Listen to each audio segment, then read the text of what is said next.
This is the secret beach daw. Mga 100 meters.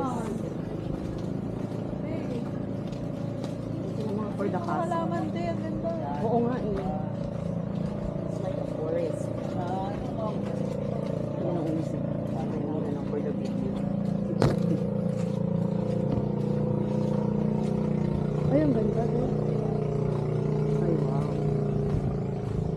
Guys, ayun na siya. Ayan ang beach. Beach.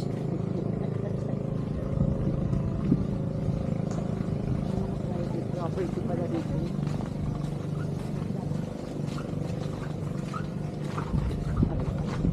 So, eto ang secret beach. Our first destination for day. Technically, day 2. Day 01 tsaka 2 na ngayon. Cute-cute na mangrove. Ganda. Oo na nga ako. Parang may for the video. May for the video dito ang dalawa. Morning ka. Good morning po. Makibagada ng konti. May for the video din kayo. Ayan. Andun sila.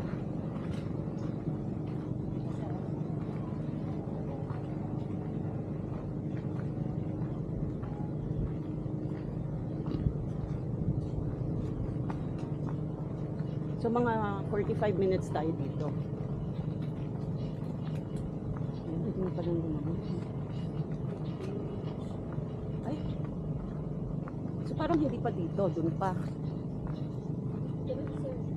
Yes, continue lang tayo. Diretso lang to, diretso guys. Ay, malapit na, 50 meters beach. Yahon. Pwede dyan. Oh, di ba?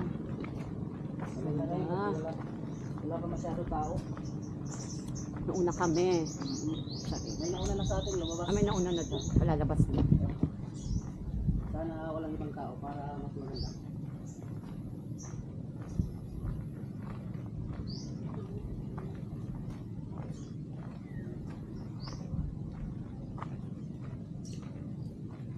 Ganyan lang po.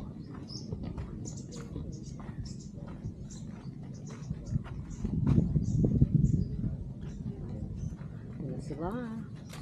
The Tiro and the Tira. And the first cousin. First cousin. Kasi yung second tsaka third. Yung huli. And the jowa. Hindi talaga sila, diba? Swimming pa. Hawaii. 45 minutes na. Ayan. Dahil kayo nahuhuli, ikot tayo.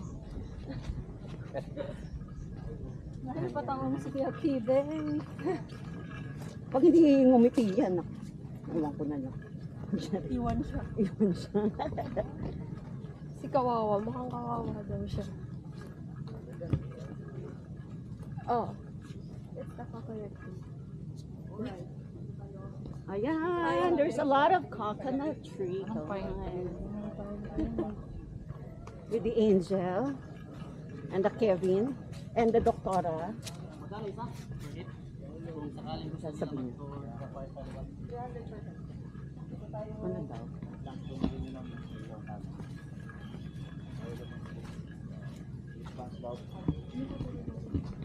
Yan.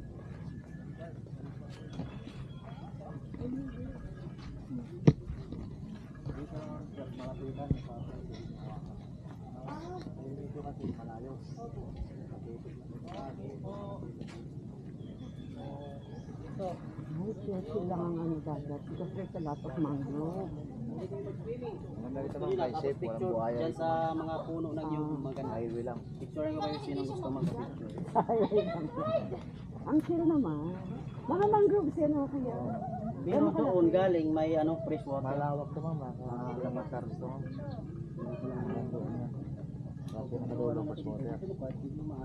Dito medyo may ano fresh water. Dito maganda mag-ano. Dito kaway ka. Medyo kumiti ka din.